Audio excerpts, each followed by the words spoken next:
everybody. Welcome to Education 3000. Welcome to our series of videos. And today we have a very nice subject. I am Noemi Paimal, founder of Education 3000, anthropologist. I am French. And hello, David. Hi, Naomi. Hi to all our viewers watching at home. I'm David Fegan, the International English Program Coordinator at Education 3000. If you've been watching our series of videos, you'll know that we're getting towards the end of our Level 1 series, Co-Recreating Education. If this is the first video that you've checked out, you can check out all the other ones. We've got the description for our YouTube channel. The YouTube channel is in the description below. And you can check out all of the other videos in the series because a lot of the themes are intertwined and overlap and definitely will make it easier to understand. There's also a lot of other material on the YouTube channel, but we'll talk about that later. We're going to look in this video at digital gamification in education. So, Naomi, what do you understand by gamification? Yes, because remember last video we talked about games, 3000, and there are also games. We include, of course, the digital gamification and apps and anything on the computer or phone or tablet. So we can use gamification, the digital gamification for education. And that's very good for us because today's children and today's young people, they are really into that. And we can take advantage of that and have fun in education with the gamification, the digital one. And by the way, oh, dear parents, don't think we're talking about games where you kill everybody and you have blood everybody. No, we are talking about pedagogical games, by the way. Yeah, so... You play games, David? Sorry? You used to, don't you? I used to play games, yeah. Okay. I still play games, but not so much video games. But, you know, we've always got to maintain our inner child. Anyway, getting back to the point. So we're looking here at the idea, gamification, turning the process of learning into a game. And also because of, you know, the digital revolution, you know, taking advantage of the technology that we have as well. So some benefits of digital gamification include high motivation for students, technological literacy, which obviously as technology develops more and more, you know, it's definitely beneficial for kids and students, adolescents, to have those skills for their future careers. A multitasking mindset, teamwork as well, individualized learning. So what do we mean by that, Naomi? Individualized learning as a benefit. Yeah, you run at your own space and you can choose what you like more. So for a teacher, it's much better because you don't have to teach a whole class. You can let the game take each person individually at their own pace and find their own goal. Totally, and not just for the for the teachers, definitely, because you know when you've got 20 or 30 students in a class, it's not possible that all of them are going to be at the same level. So it requires a lot of extra planning.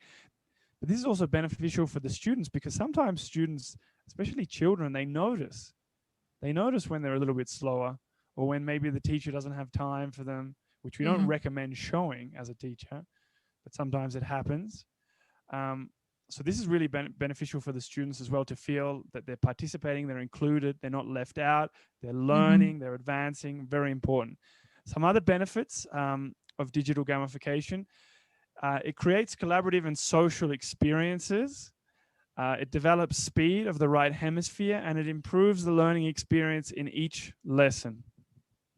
Yeah, you have a goal, you have a mission, you have to reach this level. So you are highly motivated. The right hemisphere speed, remember, it was the speed of processing. We are talking about that. We saw that in 2 previous videos, is 40 million bits per second. The left brain will work at 2000 bits per second. The 2 brains together in a game, you probably are at 40 bits per second. So it's extremely high. So we finally have an activity where we reach the speed of the right brain of the children of nowadays. Together, so 40 bits or 40 million bits? 40 millions, 40 millions bits. Sorry. And collaborative, they love to work in network. So I remember in Bolivia, I went to an internet space and there were all the kids playing in a cafe, internet cafe. They were, for one Bolivianos, like 1 cent, they were all playing, all the children together, and they were all excited and they were shouting. And even the guy of the internet say, please, please, down, down, lower your voice. This lady wants to work, and the lady was me. But I saw how excited they were and collaborative because they were helping each other and they have fun. So I understood after that they had a blast. Okay, so, oh, by the way, I was on the internet not to play. I was just doing my emails. Don't lie, Naomi. You were there trying to enter. You were trying to get in on their game. Was it Minecraft or something? No, Minecraft. Okay, Brainscape. Let's be serious. So yeah, we're not doing publicity for any particular company or brand. We're just going to look at some resources that you can use, that you can find as a teacher, as a parent, even as a student. If you want to look at it, there's no problem. These are some examples that we want to share with you. So it's not publicity, just some good ones that we found that we like. Done by teachers in Mexico, so from P3000 or Education 3000. So they gave us a list and they help us to see what's best now. And of course, I'm sure there is much more, and every year we have more programs and games, but those I would say are the basic ones. Yeah, so Brainscape digital teaching cards. It can be face-to-face learning, it can be virtual learning. The creation of flashcards can be collaborative. And so its modality sort of allows students to be involved and learn faster on any device. So that's, sort of the benefits of Brainscape. We've also got Nuri. And this one's interesting because for a lot of students, mathematics is not something they look forward to, but it's an amazing subject. Like we've talked about throughout the series, we can see maths in so many aspects of life.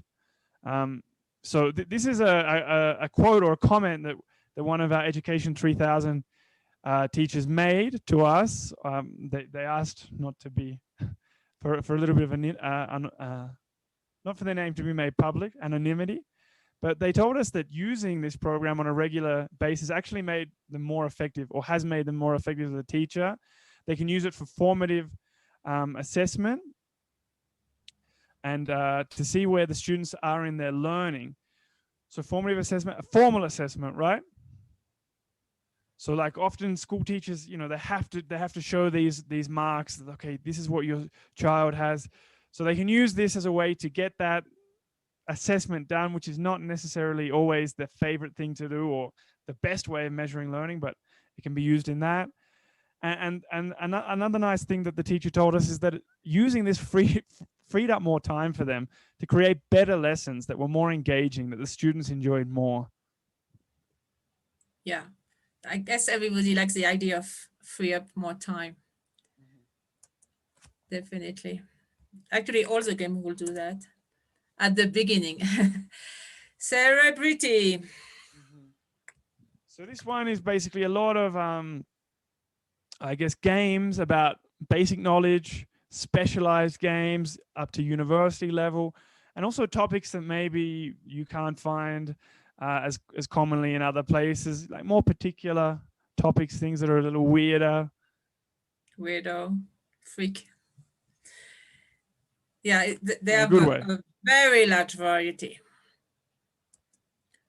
The famous Minecraft. So yeah, I imagine most people, they must have heard of Minecraft. It's been very popular for a while. The sort of open world type, so maybe more possibilities, building nonstop, having adventures, a lot of things there for children and teenagers, even adults, to enjoy about that kind of game. And it's highly recommended, so we wanted to include it. Pear Deck, which is a tool for biodirectional class design. So thinking about presentations, transforming these presentations into more interactive, dynamic classroom conversations. Yeah, so it will interact by two. Kahoot, so the creation of quizzes, you know, which can really transform a boring activity into a fun activity. I've made a lot of flashcards, you know, physically. Doing it digitally saves a lot of time. I think as well, sometimes students appreciate when a teacher shows that they're up to date with technology as well. I'm not saying that you need to be the most technologically minded teacher, but I think that the distinction in between like the same activity done in a boring way and just a little twist to the activity, making some online flashcards, some digital flashcards could make a big difference. The students get excited when they're the players, when they're playing. And you can make ways where the result is all together. I saw a quiz in Singapore. They were doing the quiz very, very, very fast, like 20 seconds. And then the teacher say, all together, you got 99, you. And it was the note or the grade or I don't say the result for the entire class. Congratulations, and then it was going on. So this was nice too, this kind of adding up everybody, and you feel you are a team. Definitely, yeah, the team and like how we can see that reflected in society as well, working together rather than just working individually, which, you know, we can sort of see as well. There is some games where you give points to the other one, you get more points as well. It's cool. So you see, this one is was created more for use in higher secondary education, collaborative projects, educational purposes, obviously. So communication between teachers and students in a closed and private environment.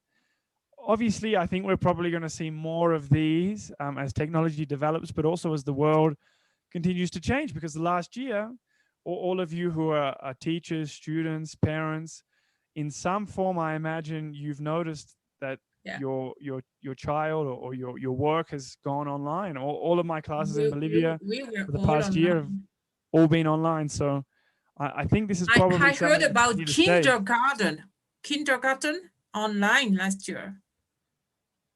Yeah, 4 years old, 5 years old, they were online only 1 hour, and then they had the activities. And so we're going to have to adapt, right? We're going to have to adapt, because like in my experience, I've had a nice experience teaching online. There's definitely been some positives, as well as, you know, it's sad not to have the classes in person, but I've also heard really negative stories as well of like massive classes of university or students. And it's it needs to develop a bit more, so it's more dynamic, more interactive. So watch this space, I guess. Now they have a lot of games and it's free. You can introduce in your Zoom or in your digital class. So for teachers, get those games as well. Yeah, or these games. Classcraft, I love it. You have a mission. So this is sort of the experience that you were talking about in the Bolivian internet cafe, where, so without looking at the game, you could actually see the children or the teenagers were showing certain elements of teamwork by playing that game, which we've mentioned the importance of teamwork in a lot of our videos. So yeah, Classcraft, I guess it's probably, you know, the design looks similar to Warcraft, a bit of fantasy.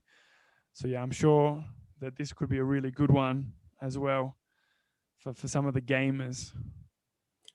And they love the idea, and I love the idea too, of having a mission. I have to complete my mission. I have to finish. It's like you have a very good goal. And you remember, when you have a goal, it's dopamine. And if the goal is common to the team, you have more dopamine. So you have a great satisfaction and a great motivation. See, the teacher, the parent, oh, they don't have any motivation. I guess if you do these kind of activities, you will see the motivation going up to the sky or rocking up to the sky. Code combat. So we're not talking about fighting games here. We're talking about learning how to program. So Code Combat is actually a computer program based on games that teach students JavaScript and Python. And this could be really useful for their future, you know, if they decide that they want to work in this line of work, or they're interested in programming. This is a really, really they can useful program skill. a game for their siblings, for the other student, for the other person, for the grandmother. I mean, it's more fun. You create the whole game yourself. And some jobs are going to require potential, people who are going to be interviewed for these jobs to know how to use these programs like JavaScript or Python. So it's not just playing, it's also something that could be really practical as well. Yeah, and if you do robotics, you have to know how to program as well. Class Dojo. Yeah, so this one is in sort of incorporating everyone in the sort of circle, the parents, teachers, students. Yeah, because you can do it all together. So an information platform and more fluid communication between everybody, right? This one I love. ChemCaper. Why do you love this one, Naomi? Because I like alchemy. I mean alchemy. And then for that you need to know your chemistry base. So you have all the fundamentals here with only games. And I'm sure the kids and the young people, they are going to start to love science. I don't know, chemistry is fascinating anyway. So I think it's a good introduction. I like the design as well. I think the design will be attractive to a lot of children as well. Yep. What a nice way to learn chemistry. Beautiful. Quizlet. So this again is the flashcards to learn and review all kinds of concepts. Quizlet is a nice one. I've used it before as well. So yeah, it's pretty easy to use, and I mean you can sort of adjust it to your needs. And again, like that distinction between maybe making the same activity just that little bit more interesting to improve the learning experience. Tuvari. So this is a multiplayer platform, teachers and students to create a class. So yeah, you can create your own class. Can you imagine I'm the brother and my little brother is 5 years old, and I will create a class for him or her. I think it's cool. Not only the teacher has to do everything, you see, this is my point. Play brighter. Yeah, so this platform allows for personalized learning environments. So the game plays a leading role, the driving force. Yeah, for the learning. Dragon. How come? I would love this one too. Civilization. Do you know this game, Dave? I don't know it, but I mean, it looks pretty fun. Like geography, history, economy, and civilization, all pretty interesting topics. Well, what do you know about this game, Naomi? Well, I know somebody who knows this game very well. It's my own son. You have to create an entire civilization. So you cover everything: strategy, military forces, history, economy, crops, everything. And mind you, when my son, I'm sorry, I'm talking about my son. I always talk about my children. He was 6 years old when he started civilization, because he was kicked out of the school, the French school. So he was bored. And he didn't speak English at that time. So he took the game in English and he started to play. And guess how long he was playing in a row? I mean, how many hours? How long, Naomi? I've got no idea. Because he was supposed to 5 hours? 4 hours? He was supposed to have some deficit of attention deficit disorder. So I was very curious. I am an anthropologist and a researcher. No, 5 hours, Dave. He played 10 hours in a row with this famous civilization until his eyes were completely red. I was a bad mother, right? And I say, look at your eyes, it's all red. Are you finished? No. My eyes are red, not because of the computer. It's because of the swimming pool, because of the chlorine. And he lied to me, actually. And yeah, because remember, at that time, it was 25 years ago, the screen were not that great. So, but that was a proof it was a false deficit of attention. That was the proof when they lack something, they can't focus. It's called selective deficit of attention or attention deficit. And this game was his passion. And then I visited my son in France 2 years ago. And at 2 o'clock in the morning, he was playing. And guess what he was playing? Civilization. He was in versions, 5, 6 of Civilization. He was still with his game. And how's his English now, Naomi? Perfect. So better than me. Much better than me. We're not encouraging. We're not encouraging 10 hours at a time on the screen. Obviously, those were different times, but the example was to show, obviously, that you think this child, it's not because he has bad attention or something like that. He's just not interested, or she's just not interested. You're not engaging them, because the example of your son, Naomi, 10 hours in a game that combines a lot of subjects and advanced subjects for a 6-year-old. He was 6 years old. Yeah. So that's the point there. Civilization comes highly recommended by Naomi's son. Yeah, by my son. And but yeah, I can hear now all the parents and teachers. But no, they spend too much time on the screen. 10 hours is terrible. This Noemi is crazy. So do not forget to balance. So yeah, don't play 10 hours at a time, or was, each to their own. It was an experiment. Okay, it was for research purposes. But don't forget, to do that physical exercise, because it has a vital role in the development of neuroplasticity, which is produced through physical exercise.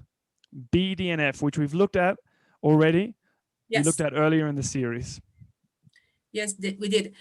And remember, to give you an idea, if we are playing, or your son is playing, or with our students, we play 4 hours with a screen, at least 2 hours of physical exercise, and at least 1 hour spent in nature, or the whole weekend, spent in nature. See, we have to balance. Because to say no to the computer, of course, they will go more to the computer if you forbid that, of course. So what we have to do is to balance with something they like, and make sure they have the physical exercise and at the same time spend time in nature. Every day, at least 1 hour, plus the weekend, the whole weekend if you can, or even camp. It's even better, because they will ground themselves to the earth. To the earth, they would unload all the stress and the, I would say, the static electricity and all the electromagnetic waves, and they will fill up with the good energy of Mother Earth. So, do you think it's good, Dave? Yeah, well, I mean, I really noticed this shift with nature. I think most people as well, love going out into nature. The last few weeks with the pandemic here in Bolivia, I've been not able to go out so much, and going out for a bike ride, going out into the countryside on the weekend, I reckon it made me feel like 50% better, like a really big shift. So this is so important.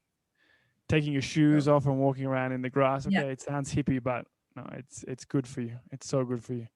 So my advice to parents is not to shout, please stop the computer, please, the time is out, you only have 2 hours and a half, and you shout. Just offer the alternative. Let's go into the gym, or let's go do something, and let's go to nature. And you offer something that's interesting as well, and you don't have to shout. Just balance and make sure you give the example. Thank you. So we have to thank the team of Mexico, Ramona, Virginia, Silvia. They gave us all this information. We just update 2 years ago for this. And we update as well this year, actually, with Dave. So thank you so much. And of course, I remind you, there is much more programs. This is only the basic. And you have more information here. Yeah, so all our YouTube, our website, Facebook, and Gmail is below in the description, so you can click or copy and paste. We've got lots and lots of videos, like I was saying earlier in this video. This is our level 1 series called Co-Recreating Education. We're getting towards the end of the 25 videos. There might even be a bonus video. We'll see about that as well. But there's also, 20 plus years of work. So please check out the YouTube. Lots and lots and lots of free website, lots of free resources on the website, sorry. And get in touch with us. We want to hear from you. We want to be co-creating, not just our ideas. So get in touch as well and check out some of those free resources and the videos as well. And please put your comments down there. Yes, put your comments and which video games or which gamification you like best in your classroom. David, what was your favorite one so far? The ones I've used most so far have been the flashcard ones. Flashcards. Which sort of just made things, a little bit more fun to play. And we stay in touch. What do we have next week? We have... So our next video, we're going to look at... Yeah, we have to leave the games and we go to no violent communication for the next video, on the next video. Thank you so much. This video was so much fun. So good luck to teachers and parents, turning learning into more of a game, and see how it goes, and let us know as well. Suggestions, comments, feedback, criticism, please. Whatever, get in touch. Put a like as well. See you. Take care. Bye now.